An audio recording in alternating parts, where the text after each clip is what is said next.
So this is the follow-up for Bruce's Auto's customer's two-piece Toyota shaft that was worked on elsewhere at a different shop, and it didn't improve the situation. So we got a lot to talk about. Try and go real quick. So basically, we know the center bearing area was horrible, and so this is what I did. I suspected that the index could have been screwed up when the previous shop had changed the U-joint for unknown reasons. I think the U-joint was blamed, but it wasn't the culprit. I think it was the victim, actually, because the center bearing turned out to be bad. And so here's the scoop.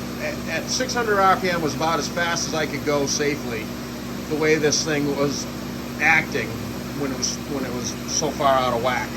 So I only went to about 600 RPM, as you saw in the other video, and at that speed, this bearing was fine. This is the old bearing, but so I took it apart, changed the index around to what I suspected it might have been reversed, put it back together, put a new 1330, a proper snap-tight splicer U-joint like the other two were, still are, and it was better. It wasn't great, but it was dramatically better.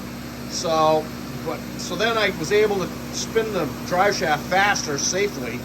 It wasn't shaking as bad, and once I crossed the threshold of like 1200 RPM, that bearing there started clicking and chirping, and it had bad rollers in it. But at slower speeds, it feels good. If you put your fingers in there and spin it around right now, it feels great. And that's further evidence, and it's just what I tell people all the time. You can't just throw parts. I think people tell me, oh, the U-joints and everything feel good. Yeah, well, they're not spinning. That's why they feel good. They're just sitting there. So I put a new bearing on it. Took it back apart, put a new bearing on it, and I did shrink a little hook out of the back section. That's probably from rough handling. When they did the work previously, the U-joints are slightly compressed. That's not unusual. People use ball joint presses and socket vice trick.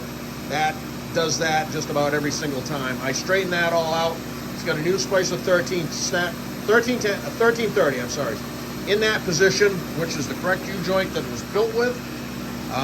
It is tuned up now. I've been down the whole line, got the tune-up on the weight package, what it needs to be now, and that's cranking. So that's flying now.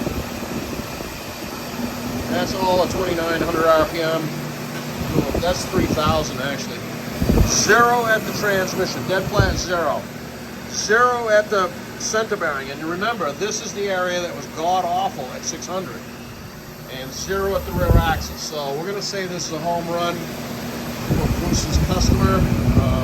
Got the paint tuned up on it. Honestly, I was rushing around trying to get this done. I almost forgot to make the follow-up video. But so here it is. It's and my joke with people, but it's not really a joke, is that this is going to run fine. It's not brand new, but it thinks it is. I made it think it is. So that's what's the most important part. It's going to run good for the customer.